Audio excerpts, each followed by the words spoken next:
Otra escalada de violencia en Gaza hace suponer que es inevitable una posible o casi inevitable una invasión israelí a ese enclave.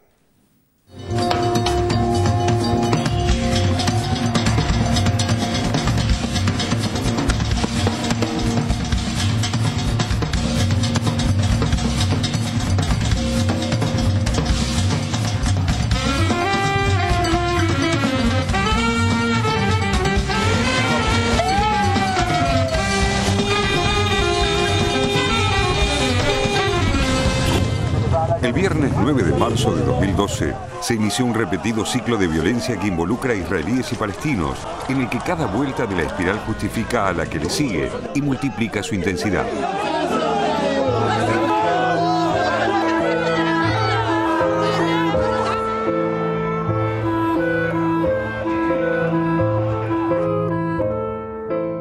We expect this ceasefire to continue. But we cannot be assured, so our forces, headed by the regional commander Tal Russo and the divisional commander, they are ready to continue if it will end up being necessary.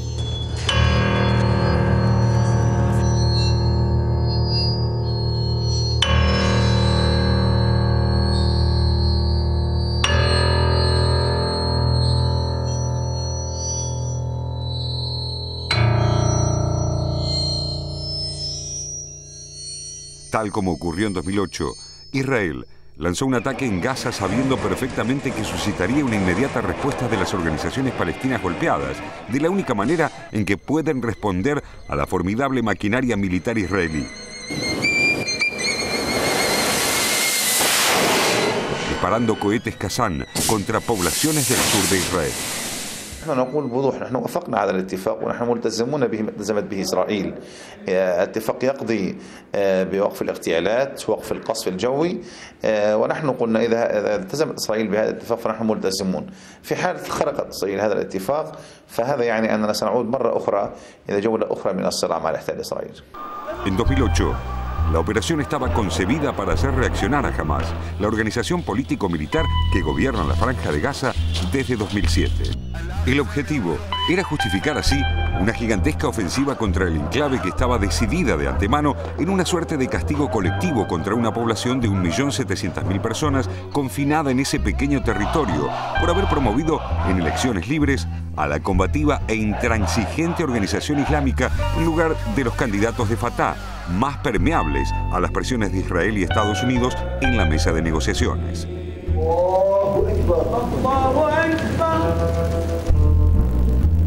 Aquel ataque, bautizado Operación Plomo Fundido por el gobierno israelí, fue ejecutado con tanques, morteros, misiles, aviones y barcos de combate y dejó unos 1.600 muertos, de los cuales una gran mayoría eran civiles.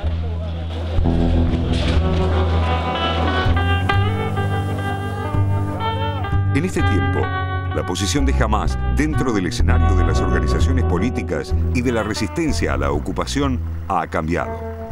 En 2007 se había ganado las preferencias de los palestinos porque logró ser percibida como la única alternativa de resistencia política y militar contra los ocupantes en detrimento de Fatah, considerada demasiado sumisa y concesiva. Hoy es Hamas quien se encuentra en una posición muy similar. Esto se explica por los cambios de estrategia adoptados por Hamas luego de la Operación Plomo Fundido, que lo llevó a recurrir cada vez con menos frecuencia a las armas y a cerrar con Israel un acuerdo inédito de liberación de militantes palestinos detenidos en cárceles israelíes a cambio de la libertad del soldado Gilad Shalit, que permanecía en poder de Hamas desde 2006.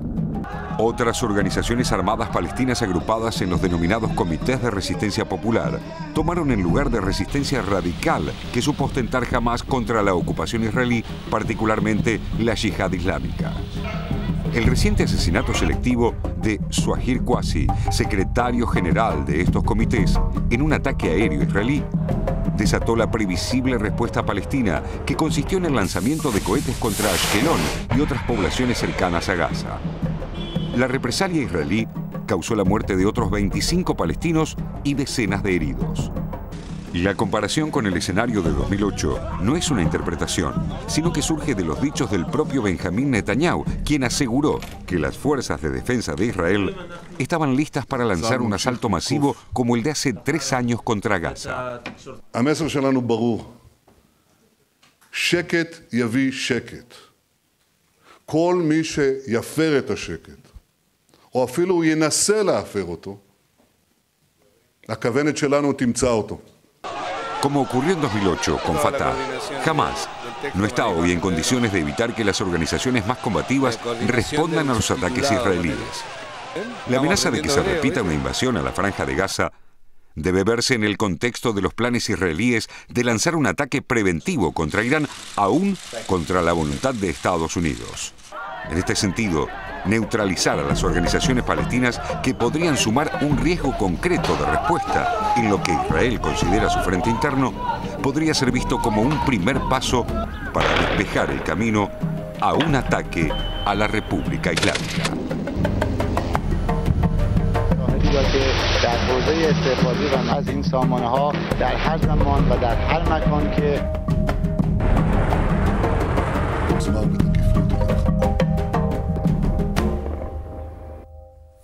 Muchas preguntas, sin lugar a dudas, respecto de este ataque israelí a la Franja de Gaza. ¿Por qué ahora? ¿Por qué matar a un dirigente palestino?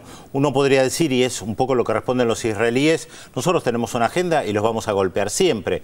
Es lo que dijo el primer ministro Benjamín Netanyahu. Pero están en un momento muy delicado, se está hablando mucho de una guerra con Irán, y Israel no está mostrando mucha fortaleza en la defensa, porque si los misiles bastante caseros, bastante rudimentarios de Hamas, de la Franja de Gaza, pueden entrar en territorio israelí sin que el ejército israelí con su alta tecnología logre bloquearlos todos, uno no puede dejar de preguntarse qué puede pasar en un escenario, una guerra con Irán, que es un país con alta tecnología. Claro.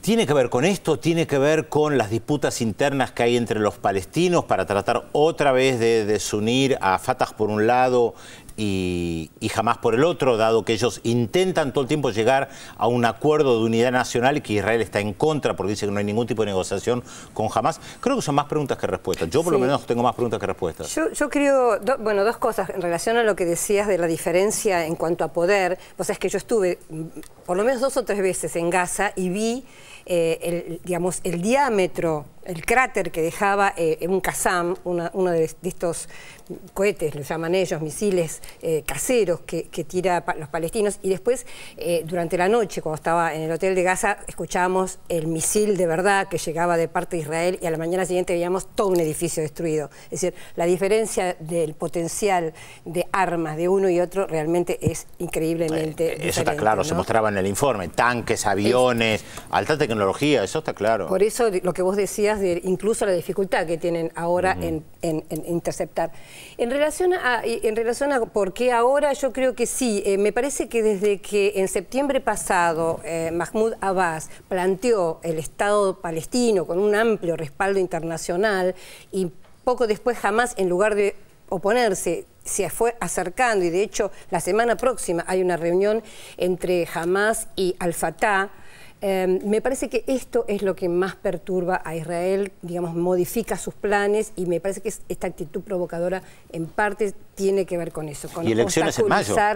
Y elecciones palestinas en mayo. Claro, la también. reunión justamente de la semana próxima es para decidir un poco las elecciones y un imposible acuerdo, digamos, de unidad nacional, ¿no? Sí, nombrabas a Mahmoud Abbas y recordaba su presencia en Naciones Unidas cuando hizo la presentación recientemente de la demanda palestina, y entre los interrogantes que planteaba Pedro, yo me preguntaba qué es lo que pasa con los aliados como Estados Unidos de Israel, cómo miran estos hechos que tan difíciles de encontrar la explicación o una explicación clara. ¿Cómo los afectará a ellos? Está bien, Estados Unidos está con sus propios problemas, el gobierno de Obama, y no son pocos, pero digamos, también este movimiento en el tablero seguramente provoca algún perjuicio a estos aliados, ¿no? Sí, igual Estados Unidos apoya de manera incondicional a Israel, que el embajador israelí en Naciones Unidas planteó otra vez que Naciones Unidas tiene que intervenir, el Consejo de Seguridad tiene que condenar a los palestinos. como si el agresor en este caso hubiera sido hubieran sido los palestinos, que es la típica postura de Israel, plantearse como víctima y los palestinos son los que están agrediendo, cuando la desproporción de fuerzas es realmente impresionante. Además, en este caso concreto, el viernes pasado fue muy claro cuando Israel mató a un dirigente palestino. Claro, bueno, de todas maneras es cierto en parte lo que dice Raúl, porque en un año electoral me parece que Obama lo que menos quiere es tener otro flanco ahora en este momento, en el caso de Israel o Irán, ¿no? De hecho, paró un poco esto, y tiene además bastante problema ya solo con Afganistán, ¿no? A partir de todo esto que pasó durante la semana, estas matanzas de 16 personas, de las cuales 9 son chicos, digamos, esto ya le trae, me parece, un escenario complicado a Estados Unidos, que bueno, sobre todo Obama, que en un año electoral no tiene muchas ganas de Igual creo que los israelíes tienen su agenda, más allá de lo que...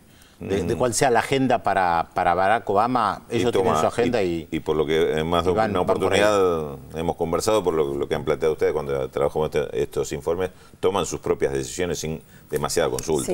Sí, exactamente, es lo que planteaba Netanyahu, lo veíamos en el informe, ellos van a atacar cuando lo consideren conveniente. Lo plantean también respecto de Irán, por ahí ya hay una cuestión geopolítica bastante más complicada. Sí, cuando me acuerdo cuando Estados Unidos intentó parar las construcciones ilegales de Israel en territorio palestino, Israel siguió como vos decís, siguió su agenda construyendo sin problema, ¿no? Sí, además lo hace todos los días. Lo que pasa es que nosotros tampoco lo comentamos en cada programa, pero a diario hay denuncias de los dirigentes palestinos, de cómo les siguen sacando tierras, cómo les siguen sacando el agua, cómo siguen extirpando olivos que están plantados hace siglos en algunos casos. E Israel sigue avanzando. Lo que pasa es que hay muchos temas que nosotros, siempre lo decimos, por falta de tiempo no podemos tratar minuciosamente porque vamos cambiando de tema en tema. Esto es parte de la realidad. Bueno, veremos qué pasa la semana próxima. De hecho, de todas maneras, en este encontronazo hubo 28 muertos palestinos y creo que uno solo en el caso de Israel.